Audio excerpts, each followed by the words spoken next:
Assalamualaikum warahmatullahi wabarakatuh. Hai, halo, solih-solihah kelas 2. Semoga kalian dalam keadaan baik ya. Pekan ini adalah pekan pertama di tema kedua. Silakan sebelum belajar kalian berdoa terlebih dahulu dan menyiapkan alat-alat yang perlu dibawa dalam belajar, misalnya alat tulis, kemudian buku kalian, buku tema 2, dan buku tulis kalian. Oke. Semoga kalian semua dalam keadaan baik ya. Untuk mengefektifkan waktu, Bu Sarah akan langsung share materi atau menjelaskan materi hari ini.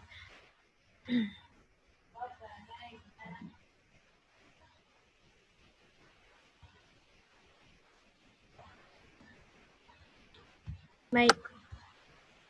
Kita akan belajar tentang aturan yang ada di rumah. Dulu waktu kelas 1, kalian sudah pernah belajar tentang aturan-aturan apa saja yang bisa kalian lakukan di rumah.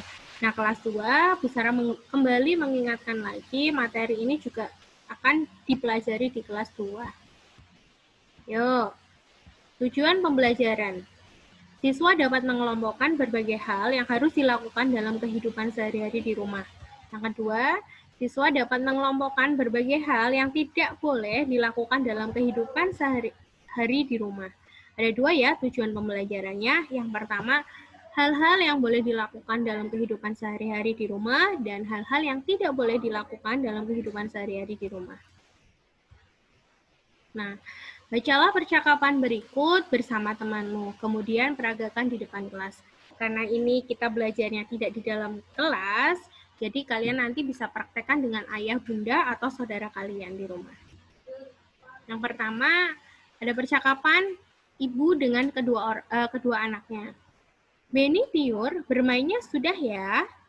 Kemudian Beni menjawab, tapi Beni masih belum bisa, Bu.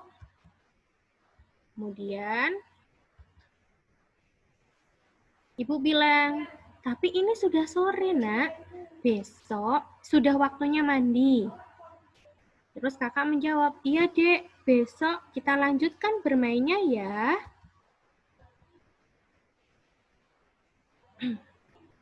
Terus Beni menjawab lagi, Beni masih ingin berlatih, Bu. Kata Kak Tiur, harus rajin berlatih. Ibu menjawab lagi, iya, Nak. Besok dilanjutkan berlatihnya. Kalau bermainnya tidak boleh lupa waktu. Kalau bermain tidak boleh lupa waktu.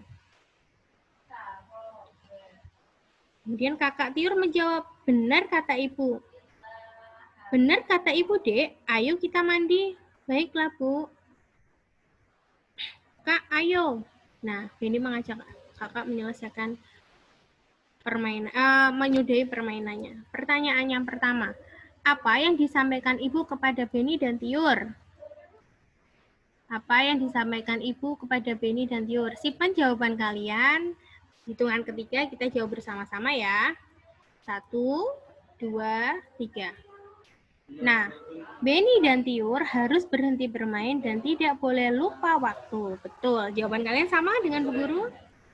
Yang kedua, apa tanggapan Beni ketika diingatkan ibu?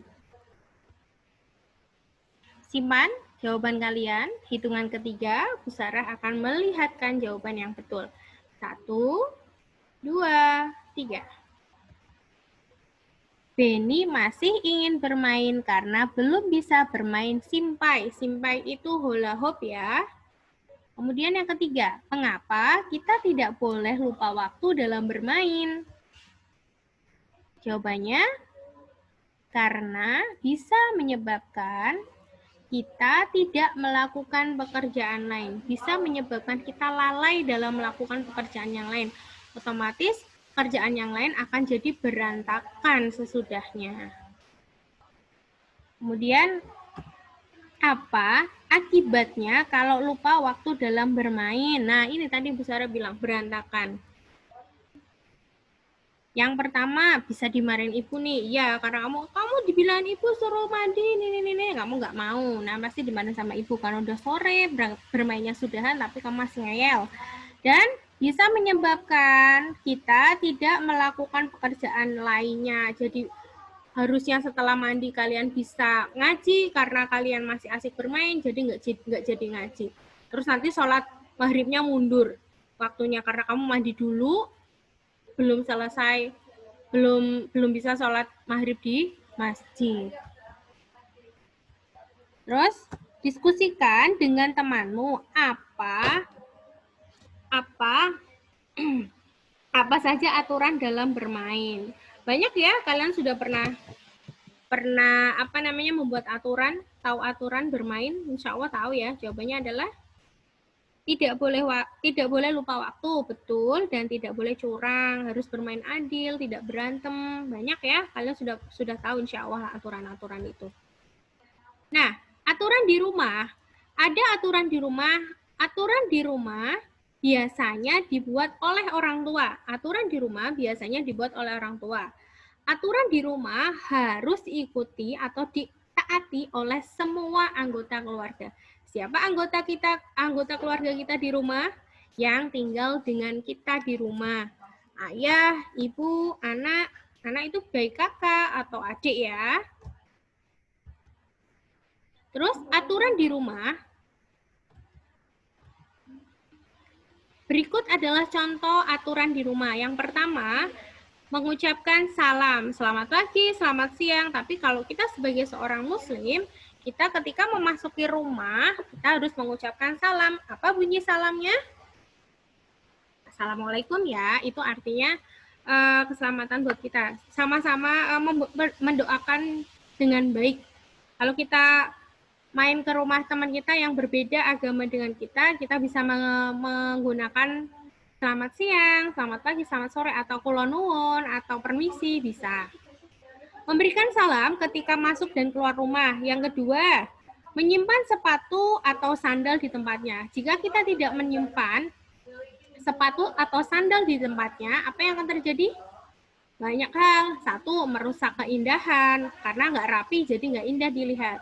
Yang kedua, mengundang hewan-hewan untuk masuk ke dalam sepatu kalian yang tidak ditata rapi ya. Tikus misalnya atau hewan-hewan serangga lainnya yang bisa berbahaya untuk diri kalian. Yang ketiga, merapikan mainan setelah bermain. Nah, ini sering terjadi. Kalian senang bermain tapi malas untuk merapikan. Semoga di kelas 2 ini tidak ada yang seperti itu ya.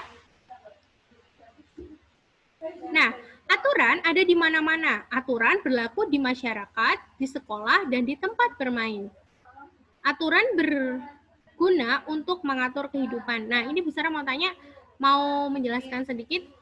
Aturan ada di mana-mana. Iya, tidak hanya di rumah, tidak hanya di sekolah, bahkan di tempat aturan-aturan di lalu lintas pun ada. Kamu berjalan harus di mana, semuanya tuh ada aturannya agar semuanya bisa tertib.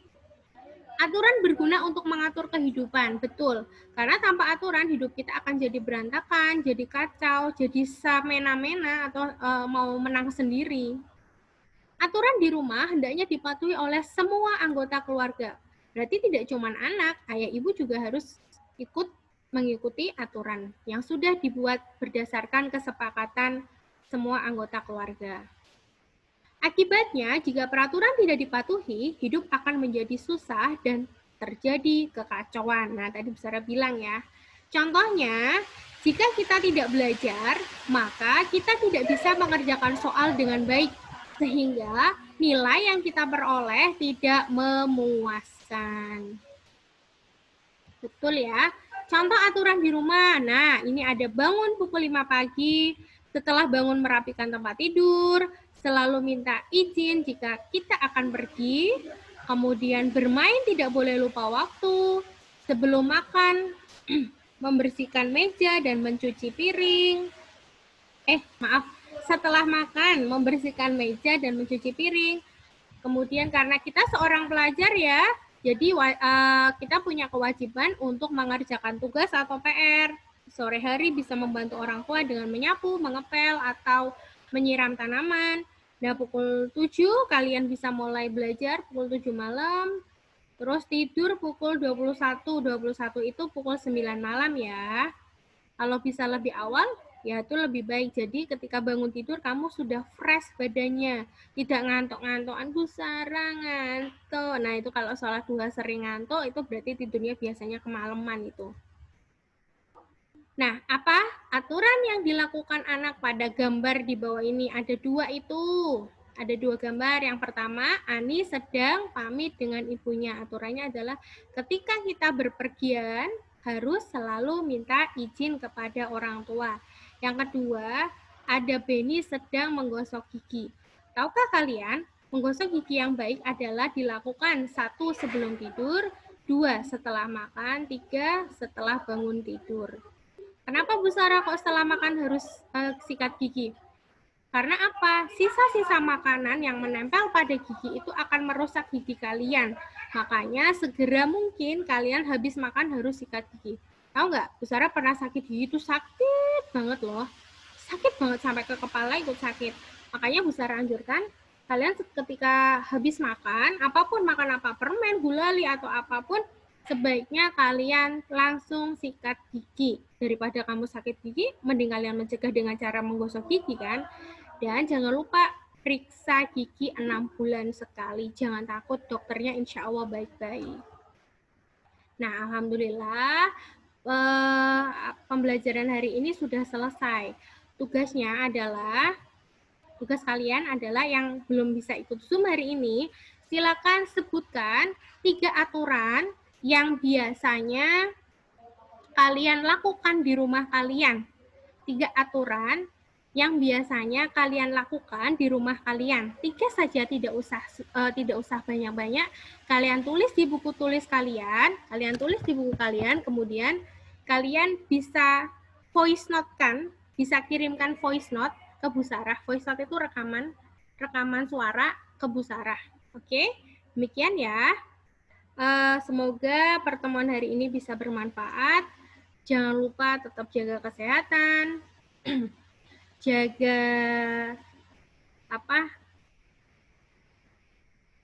kesehatan, jaga kebersihan, jaga pola makan kalian, jaga waktu istirahat kalian juga. Kemudian jangan lupa jangan menyepelekan aturan-aturan yang ada di rumah. Misalnya, oh iya, nih tadi waktu Zoom tuh ada yang lupa melakukan sholat duha, padahal udah siang, tapi dia belum melakukan sholat duha. Besar harapannya, walaupun kalian tidak berangkat sekolah ke sekolahan, tapi aturan-aturan yang berlaku biasanya di rumah sebelum sekolah kalian sholat duha harusnya tetap dilakukan ya. Demikian pertemuan hari ini. Bu Sarah mohon maaf jika ada salah-salah kata. Billahi taufiq wal hidayah. Wassalamualaikum warahmatullahi wabarakatuh. Tetap semangat ya. Bye-bye.